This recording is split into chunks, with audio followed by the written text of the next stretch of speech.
So as far as this Wyoming football team is concerned, the season started out on a huge plus. That comeback victory in overtime over Texas Tech. The Red Raiders get up 17-0.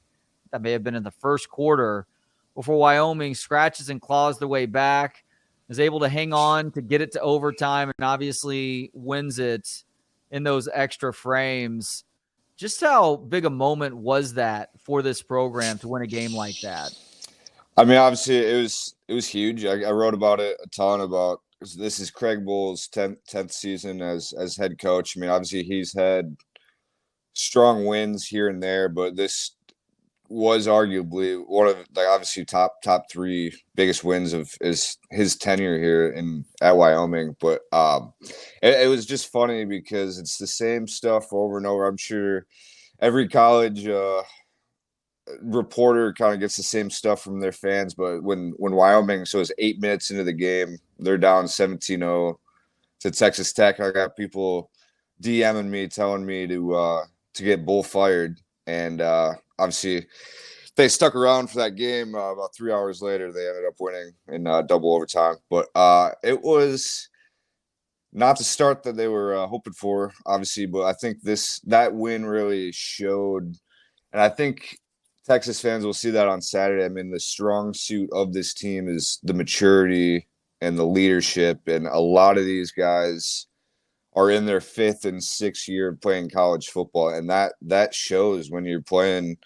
When you're a 24, 25-year-old guy going up against 18, 19-year-old guys on a Saturday night, I mean, I don't want to say that's the reason they beat Texas Tech, but that is one of the reasons they beat Texas Tech, because I don't think they were expecting them to mentally stay in that game once they got down that big. And I think that was kind of the fault of Texas Tech, is kind of taking their foot off the gas once they had that 17-point lead, and then they tried to transition to getting the running game going, and they couldn't. And they had a lot of drives end in 20, 30 seconds from 3 and outs. And the last thing you want to do is be going against a Wyoming team where they're having 8-minute drives against you, because A, your offense isn't on the field, and B, Wyoming is going to eventually score when they're getting a 15-play drive together. Is that typically what this Wyoming offense is looking to do? That is just pound you into the ground with short runs and passing it off of play action? Yeah, I definitely wouldn't anticipate this being the most fireworks Texas fans see the weekend here in Austin, but it's kind of, it's pretty chippy. Obviously they're going to kind of take what they can get. It's a lot of read options. Quarterback Andrew Peasley, he's in his, speaking of veteran guys, I mean, he's in his 6th year of college football. He played at Utah State for 4 years.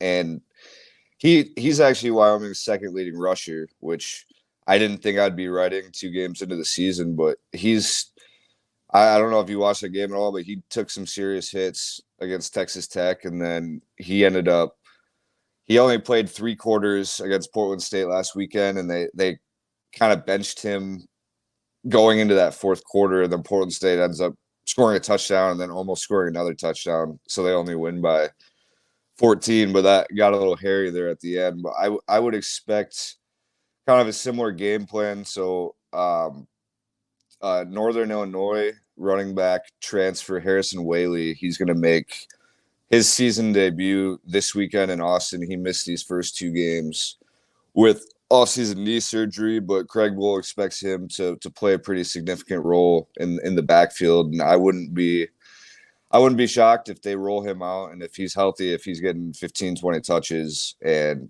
if he makes the most of them, that's probably his job to lose here going forward. So that'll be something to kind of watch from the Wyoming side.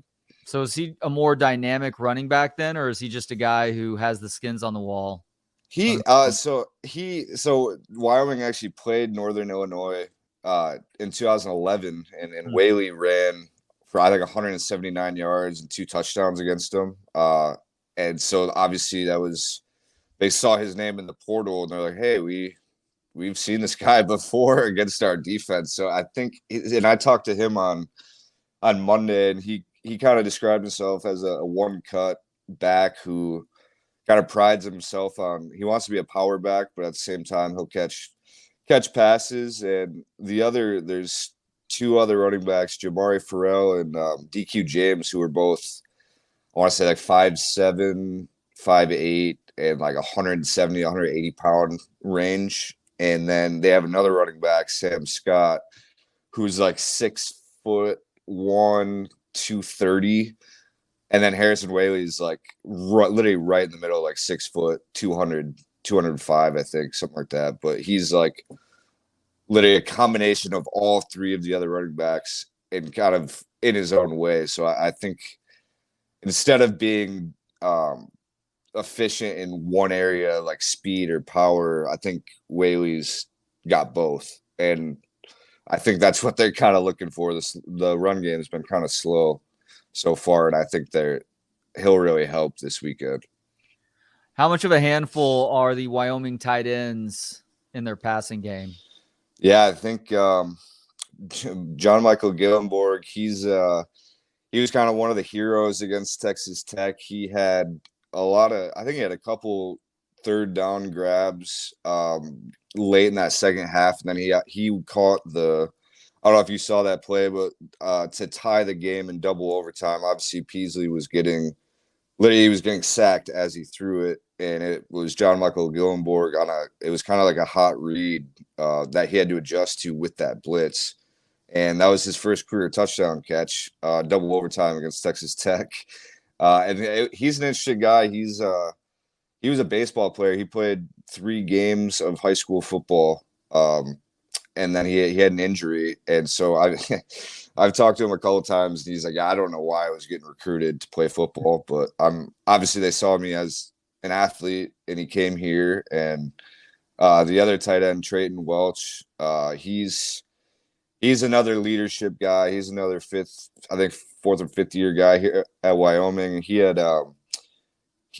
balled out against Ohio in the Arizona Bowl last year. I think he had 2 touchdowns. But he's just as reliable as they come. I mean, me and the other beat writer went back and watched that Texas Tech game, kind of sped up, and he had a couple catches where you're just like, dude, how? Like it's like Peasley will just hit him right in the hands, and there's no bobble. It's not, there's a guy draped over his shoulder, and he's just catching it with his hands and just spinning and running for 12, 15 yards down the sideline. So obviously we'll kind of see how their bodies and athleticism kind of matches up against this Texas defense. I know obviously Texas has a pretty good tight end of their own, it looks like. So that'll be a fun position group to kind of watch from both sides. What about the wide receivers? It seems like there's one guy who really still stands out amongst the others. Yeah, I think Ayer Asante,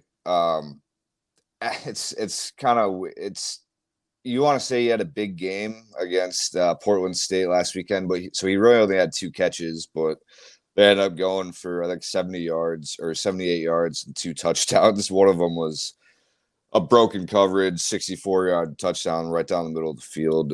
And he's, like I said, he's a Holy Cross transfer. This is his first year in the FBS level, and he's kind of established himself as the big play guy. I don't think he's gonna haul in 12 catches or anything in a game, but he's more of like their big play, get him open in space and try and make some guys miss. And his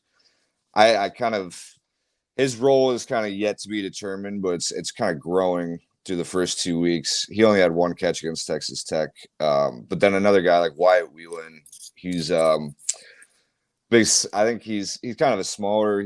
He'll play in the slot mostly. They do some like jet sweeps with him every once in a while, but he's another 4th, 5th year, 6th year guy in this offense. And if you look at their receiving numbers from last year, I mean, it wasn't good. Like their leading receiver, I think, had maybe 400 yards. Like this isn't an offense where it's like Calvin Johnson just getting 15 catches in a game and making you look silly. It's more of spreading the ball around, and obviously whoever's got the hot hand. So I guess that'll be another interesting matchup to kind of see what Texas is comfortable allowing Wyoming to do in the passing game. Because obviously, I'm sure defending the run game will probably be priority number one against a team like this. But I mean, I'm curious kind of how they match up with them on the outside and in that secondary. Although we started on the offensive side of the ball, which is typically how these things go. If there is a strength on this Wyoming football team, it is definitely the defense more than the offense. Other than that experience that you talked about, what is one thing that makes this Wyoming defense so formidable? Yeah, I think, and I've kind of gathered this from the research I've done on Texas so far. Obviously, with through their first two games, I know they've struggled a little bit getting the running game going, and I think that's kind of going to be an emphasis for them this weekend, which I think Texas Tech kind of ran into this same problem where like they kind of go right at Wyoming's run defense versus attacking. Really, their biggest weakness on defense is that secondary. So I think if if Texas wants to win this game, cover that 28-point spread, I mean, I really think jumping out early in the passing game is kind of your go-to strategy, but because kind of going into their biggest strength is that run defense. I mean, they had 4 all-conference preseason all-conference defensive linemen by Phil Steele going into the season. I mean, they have Mountain West preseason defensive player of the year and Easton Gibbs at middle linebacker, and I don't know that front 7, front 8 at time.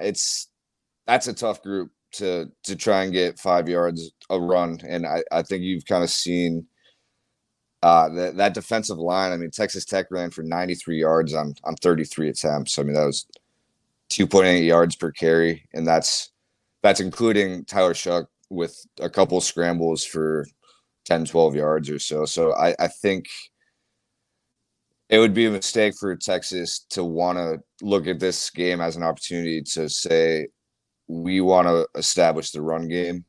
Maybe it works, but I don't think that's kind of you should be like your main identity going into this game against, because like I said, the holes in this defense are going to be on those back 3-4 guys in that secondary, and kind of just letting the guys up front.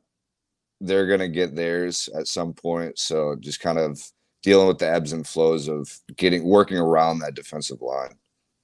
So even with names like Rook Brown, Buck Coors, and Wyatt Eckler, they'll be winning some all-name team competitions. They're not doing a whole lot to stop opposing passing attacks, huh? Yeah, there's Vanilla Gorilla. That's the nickname of Caden Barnett, one of the offensive linemen. They got Craig Bull's got some. So Ben Florentine, it's can't remember. Tough is mustard gas. I think that's how Craig Bull refers to him as. He's got some. Craig Bull is a funny guy, man. I'm only 28, so and Craig Bull is, I think, mid 60s, 64, 65 or something. It's just hilarious.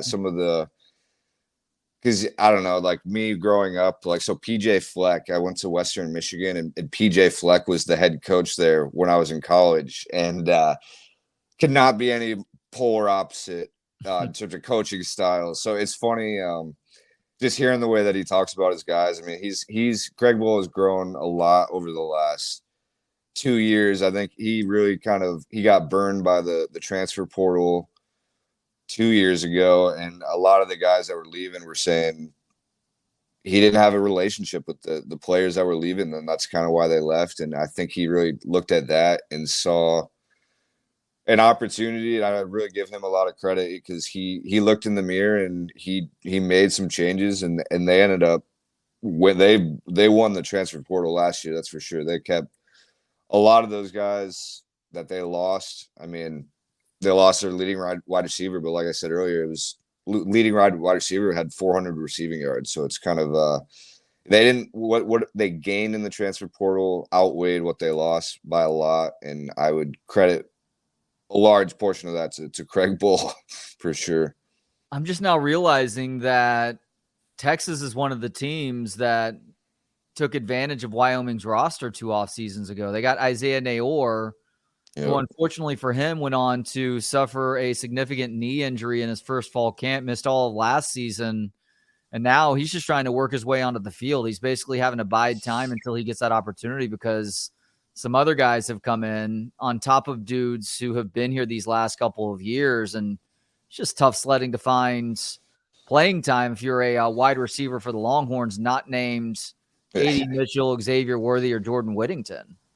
Yeah, I think Steve Sarkisian, I'm sure he's had some conversations with Isaiah this week. Obviously, Isaiah knows a lot about Wyoming's offense, and it hasn't changed much since Isaiah was here. But it's kind of it's one of those situations where the portal can be good and the portal can have consequences. And I think for a guy like Isaiah, he would, at this point, I mean, obviously the injury, no way to predict the injury, but I think as it stands, I mean, he would be a top 3, top 5 wide receiver in the Mountain West if he had stayed here. But now I don't even know if he's top 5 at Texas. So that it's kind of just a situation where you kind of take, I mean, I respect that it's a student athlete's decision. It's their right to kind of gamble on themselves and want to play at that stage if they have that opportunity. But sometimes it just doesn't work out. And I'm rooting for him, like I said, but like that Texas wide receiver room is loaded, and sometimes it takes an injury, sometimes it takes a bad game. But when you fall down that depth chart, it's a lot harder to go back up than it is back down.